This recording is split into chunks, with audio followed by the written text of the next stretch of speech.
explain what wellness is shortly. And the material is in two parts. It's for you and for your colleagues. So if you're a team leader or a supervisor, then there'll be some things that you can do to support your colleagues. We'll have a look at well-being as well. The two are similar but slightly different. And then we'll also touch on some information that possibly can assist you to grow as a consequence of coping with COVID. Now, I understand that some of you have done the Pathway to SACE, or what is now known as the Emerging Executive Program. So I've tried to link the material to it, so there is some continuity. Some of you won't have done the series, and I'll just give you a short précis about that program at the end of this morning's presentation. Most of you will know, however, that human beings are very much creatures of habit, and we establish these routines in a whole variety of places. There's a routine in the morning in preparation for work. There's a routine when you get to work. Then there's another routine leaving work.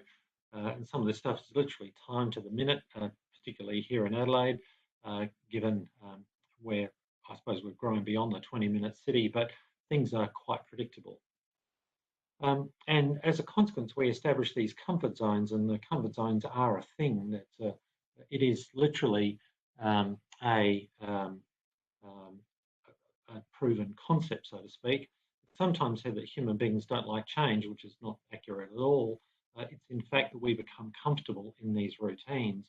And some of these routines in fact, all of these routines are adaptive mechanisms that enables us to not have to think about everything and treat everything discreetly. So when along comes things like COVID-19 and, for example, change working arrangements and having to be COVID safe, so to speak, we find that stuff unsettling. And it's interesting, it's in fact that unsettled feeling is in fact quite normal. That's just us coping with different routines and different work practices. So if you're working in the public sector, then like us in BDO, we were sent home. And so that was a bit unsettling to sort of get into a new routine at home. But after a couple of weeks, we got into that routine, and then we were called back. So all of the BDO staff are back in the office. And so that requires some readjustment to cope with this sort of new old working arrangement. The issue there is that our capacity to respond to that change is highly idiosyncratic. In other words, it's very peculiar to each individual. So some will cope quite comfortably, others will struggle a bit. And so it's a bit like going over a speed hump. And so it's at differing speeds. Some will go faster, others will go slower, quite normal. And so although I am a psychologist here, so I'm sort of treading on thin ice, there's a lot of talk about mental health issues at the moment. Most of you, and the vast majority, 95% of you, are not experiencing mental health concerns of a genuine nature, or of a clinical nature, I should say. All of you are experiencing some degree of unsettlement, if there's such a word, but that's quite normal because there's been a change of routine.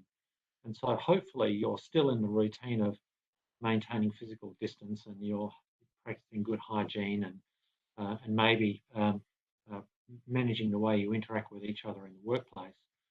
That degree of changed work practices is a bit disturbing, again, quite normal. The challenge can be is where that stuff becomes problematic, and again, for the great majority of you, I'm sure it won't. Nevertheless, there are some things that we can do on a daily basis to manage our wellness. And so wellness is, and I'm being very specific about a definition here. So wellness really addresses the day-to-day activities that you undertake, the daily things that you can do. Well-being is the longer-term stuff, and we'll talk about that in a few minutes. So you can manage your wellness quite simply, really. There's a very good body of research out there, a lot of it led by Martin Seligman out of the University of Pennsylvania. And so, for example, you can manage your wellness by, for example, setting a daily to-do list of the things that you would like to achieve. And we talk about this on the emerging executive program, and that is you would have an 8-item to-do list, and maybe 5 of those things are for work and 3 of those things are for you. And your aim is to achieve the sort of number 1 for work and the number 1 for personal. And then there's, as a result, there's a sense of achievement at the end of the day. You might have only done 2 things, but they were the two most important things for work and for you that day. Now, you may have done more, which is great, but even if your day went to custard, at least you still got the 2 key things done that day. So you start to feel a bit better about yourself. To have a daily routine, and the routine might be around, you might meet in the morning, or you may in fact do challenging tasks that day. For the majority of us, we're at our intellectual best at about 9:30, and we're at our intellectual worst at between 3:30 and 4 o'clock. So you might have your daily routine. If you've got a changed or an altered work arrangements, some people are working from home, some are working at work, others are in the A team, others are in the B team. Some weeks are on, some weeks are off, or there's any number of variations that are floating around at the moment. It's important to appreciate the differences. There's good and bad in both. One of the nice things that I found about being at home was that I got to actually hear the sort of the hum of the suburbs, so to speak, which was different to the hum of being in the office. Now that I'm back in the office, I appreciate bumping into people and having that sort of incidental chat. So each has their merits and demerits.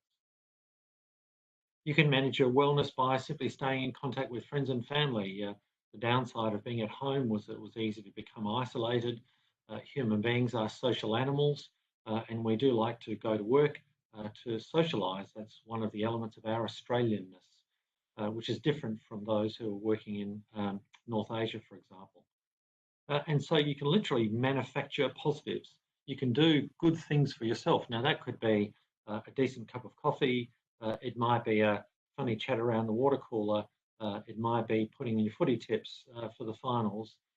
But the point is that you're in charge of you. You have choices. So wellness is in your control. And a fundamental principle of psychology is that other people don't control how you feel and respond on a day. It's entirely up to you. And you can, even if you know you're manufacturing it, a bit like the placebo effect, you can manage how well you feel that day.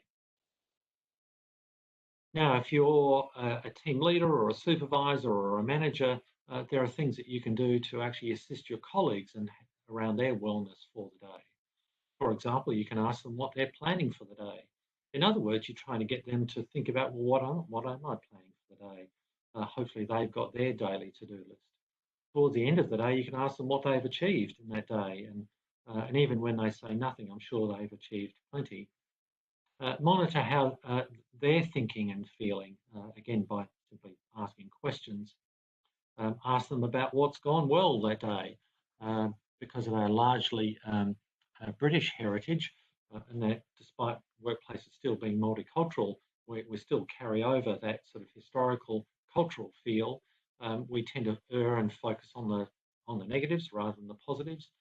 So what are the things that have achieved that day? And maybe you can do something that's unexpected for them, which would be nice. Buy them a cup of coffee, muck around, have a joke with them, those sorts of things. Again, as I said, Australians go to work to socialise. That's a key driver. In fact, the number two motivator for Australians in the workplace. The number one motivator being doing work that we deem to be worthwhile and useful. So remind them that they're in charge of themselves as well, and that they too have choices. Again, when we hear people saying, so-and-so made me feel bad, literally that sentence doesn't make sense because they had a choice over how they responded. So there are things that we can do for ourselves today. There are things that we can do for our colleagues that day where we don't have to wait for things to be done. All right, now resilience or well-being, the two not exactly the same but very similar. And those that have done the series with me previously will have seen this diagram before, so my apologies. Um, but it is important that those who are more resilient will have at least contemplated those 5 questions or the 5 nodes that you see there on the screen. For example, reflecting on, well, what is my purpose at work? And as I mentioned earlier, the number one motivator for Australians is to go to work to do things that we deem to be worthwhile. So are you clear about why you're there and how you contribute? Number two, have you thought about your strengths? We know that people who are resilient are more likely to have a greater sense of what they can deliver and how they can contribute. So what are you good at? Networks, we also know that individuals, the front line for mental health in the workplace is the folks that you work with. It's not EAP, it is the folks that you work with. And as I said, the number two motivator for Australians is that we get on okay with the folks around us. That's one of the reasons why we go to work. So how are your networks travelling, both at work, at home? Can you reach out for people, if you'll forgive that turn of phrase, if you feel as though you need to chat to someone and say, look, can we just go for a walk around the block? I just need to vent. I just need to talk about X or Y or Z. Perspective, a key ingredient from Seligman's research is how you look at things and how you interpret things. Can you see both sides? Yes, things might have gone pear-shaped that day, but what is the upside? Conversely, things might have gone really well today. What's the downside? Maintaining that balanced perspective is a really critical ingredient, rather than just say everything about this is bad. And then finally, self-care, we absolutely know, and the research is overwhelming these days, that those folks who are maintaining good physical health, and that doesn't mean they have to run marathons or even half marathons, but they're maintaining a balance of sleep, they're eating appropriately for their body and their body type, they're getting somewhere around the 10,000 steps a day. But importantly, what they're not doing is eating too many chocolate donuts, drinking too much alcohol and self-medicating, those sorts of things. So you do need to maintain good physical health. So there are things that we can do over the longer term to be more resilient, both psychologically and physically. There are things that you can also do for your colleagues. When I get the next slide. So what are they doing to maintain their resilience? You can have conversations with your colleagues, with your team members about how they add value in their role. And they may think that their role is pretty menial or just a small cog in a bigger wheel, but all of those cogs are important. Most Australians are doing 2 or 3 jobs at once. That's the nature of work in Australia. Again, different to the United States, different to North Asia. So of course they're adding value. Maybe we need to acknowledge each other's strengths a bit more. Everyone contributes something. We're not all expert in some areas.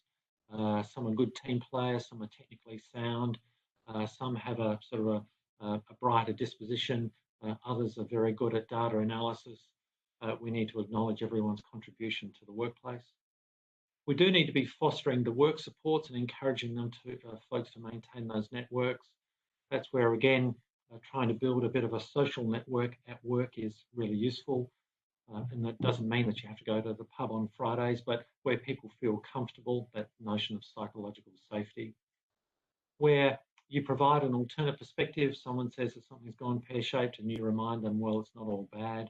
So you can provide the counterpoint that's actually helping them to provide the counterpoint, as well as encouraging them to maintain good physical health. And that could be reminding people to have lunch or just asking people to go home, that they've been there from 7 a.m. to 7 p.m. Yes, it's great that they're working hard, but we want them to be there for the long run, not just for today or this week. So again, keeping that in mind, you can actually assist them to maintain their well-being over the longer term. Now, there's an alternate point around all of this sort of gear, and you'll see the fellow on the screen, Nassim Taleb. Although this has not been validated by research, I think it's a useful concept to keep in mind. Taleb became, he's a bit of a contrarian, so he came up with this notion of anti-fragile, because what he feared was that, in fact, we were encouraging people to become fragile. Whereas he highlighted any number of examples where in nature we can and currently do become anti-fragile. So his notion of anti-fragile is that he highlighted, for example, if any of you go to the gym, when you go to the gym and you lift weights, what you're doing is you're load bearing. That puts the body under pressure. The body then responds either to maintain bone density or to build muscle mass. And in fact, it grows stronger as a consequence of the pressure it's put under. Elite athletes, the same. They test themselves to find out what the limits are so they can learn from those limits. So in fact, COVID-19 might have taught you things along the way. In fact, it may not be all negative. In fact, there may be some positives out of COVID-19. And I'll give you an example. I did learn that although it was nice for me to be at home as an extrovert, I really do want to go to work and mix with people. So that was confirmed in me. I was keen to get back to the workplace, where for some of you, you probably learned the opposite, that in fact you're quite comfortable at home and productivity may have even gone up. So this interesting graph that you can see on the screen, and hopefully you can see my pointer. Yes, we can see people who are more robust and resilient, but also we can actually strengthen our capacity to cope with challenges in the future. But there is a methodology, so I'll just quickly go through that methodology with you. And it is an important process, as you can see here on the screen, that if you've had a challenging event, then there does need to be a period of rest and recuperation, but importantly, a period of reflection. And that reflection is thinking about, well, and this is, you'll see where this overlaps with some of the resilience stuff. Okay, well, what did go well? What did go poorly? So, for example, many of you had a process of communicating via Teams or Zoom or WebEx, as we are today, through that lockdown period. What did you learn? What worked well? So we had daily meetings at BDO with a senior leadership group. And on reflection, those sort of 5, 10, 15-minute meetings, they didn't go for long, they were really useful.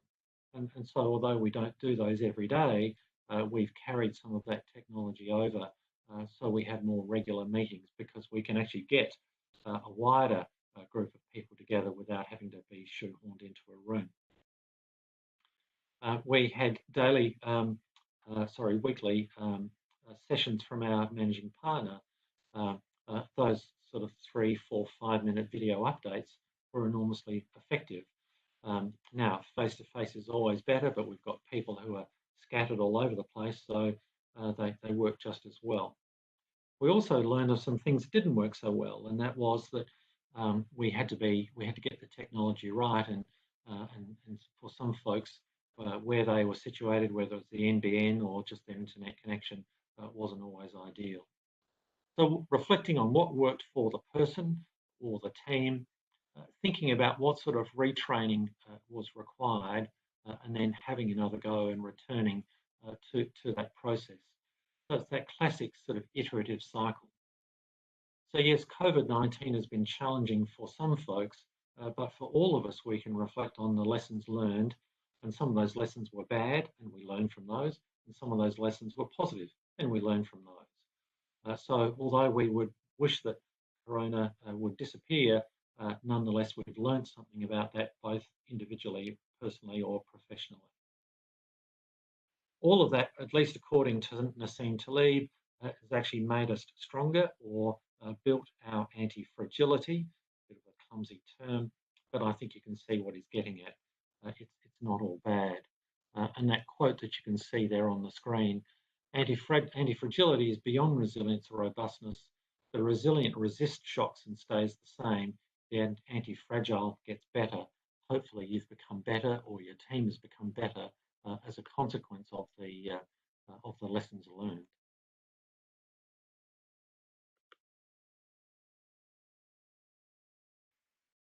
All right. Now, so what we were trying to get at this morning was to say there are things that you can do on the wellness front of a daily nature. There are things that you can do in an ongoing manner to strengthen your resilience or your capacity to cope in the long run. And that was this cycle, or the 5 nodes that you see. All of this fostering a notion of a sense of control. In my space, it's called locus of control. So like being in the driver's seat, it always feels better to be in that space than hostage to an event. And in fact, even if that event were less than ideal, and there are aspects of COVID-19 that were less than ideal, we can reflect on those situations. We can adjust and learn from those lessons. In fact, maybe we've become stronger or more anti-fragile as a result. Now, does anyone, I'll just pause there for a minute. Does anyone have any questions that they'd like to ask about any of those concepts so far? Just unmute and sing out. I'm happy to field a question or two.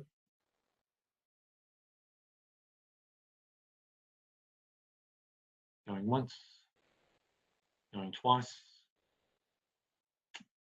Very good. Okay, I'll move on. Now, it is important, however, so you've done your best to manage yourself. You've done your best to support your friends or family members.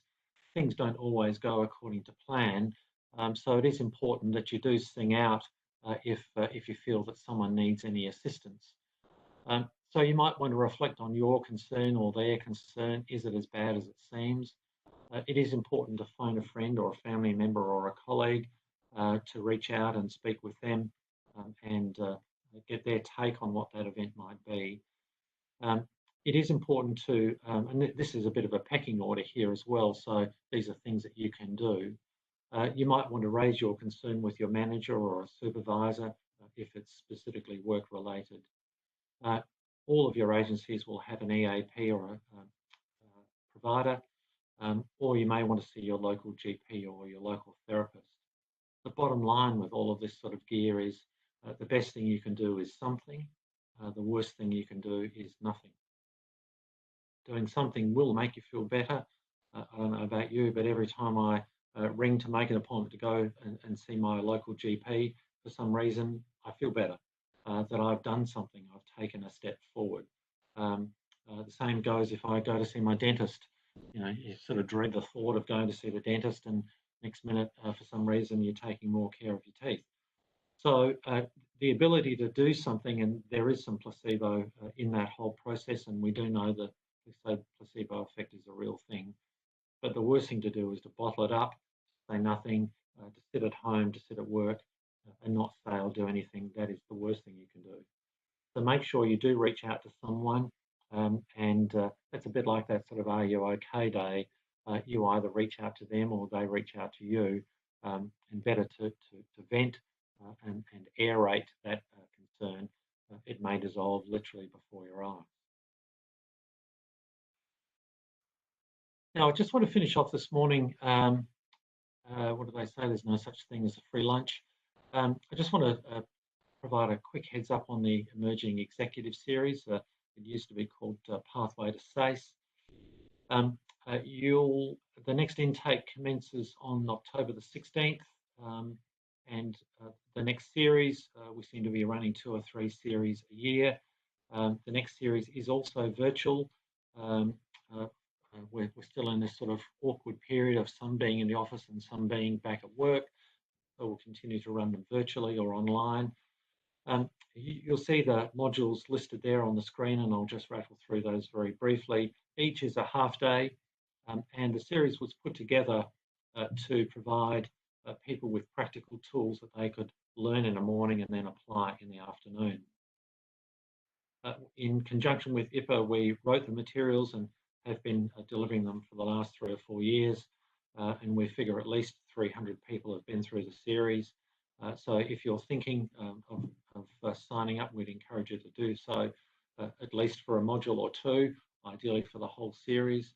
For those that have done the series, we'd encourage you to encourage some of your colleagues to attend.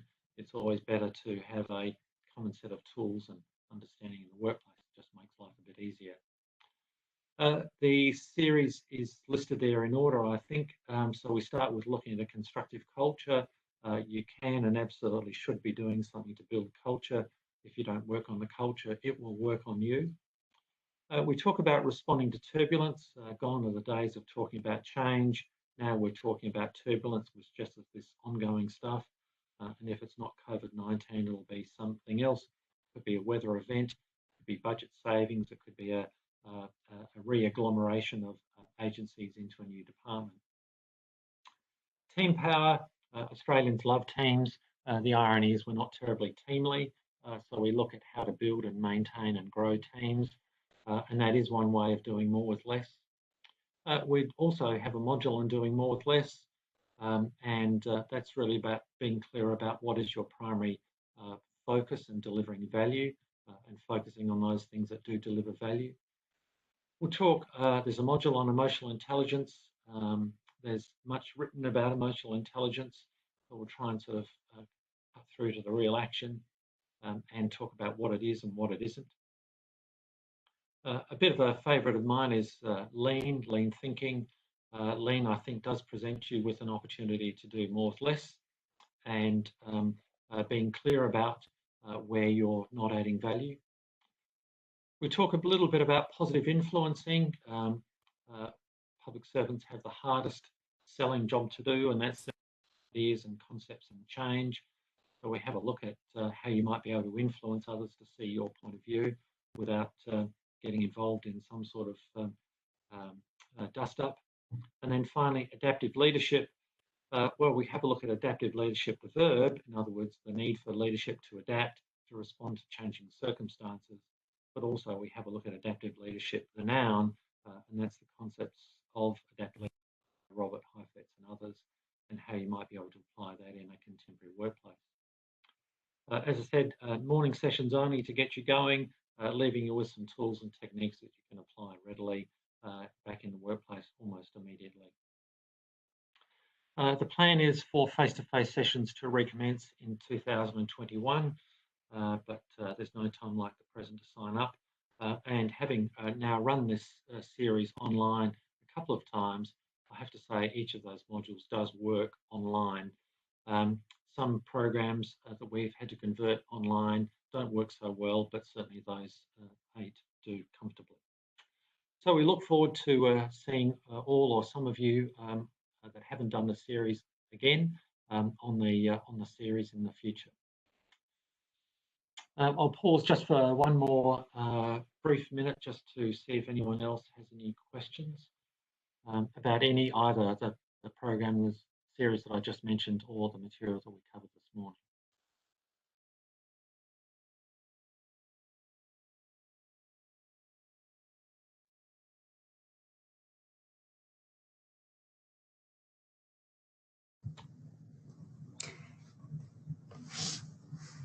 Scott, I'm sorry, I missed the first part of this seminar because my technology wasn't working. Right. Was this recorded at all so I can gain that first 15 minutes? Yes, I think Catherine was recording it, so just touch base with Catherine in the IPA office, and I'm sure she'll be able to provide you with a link. Wonderful, thank you. All right, folks, unless you have any other questions or any questions, I'll thank you for your time this morning. Hopefully you found the material useful. I'd like to thank IPA again for the opportunity. If anyone would like to contact me directly at BDO just to follow up on any issues that I might have raised, by all means. Otherwise, I wish you well for the remainder of your day, and look forward to seeing you on an IPA program very soon. Thanks very much. Thanks, Scott.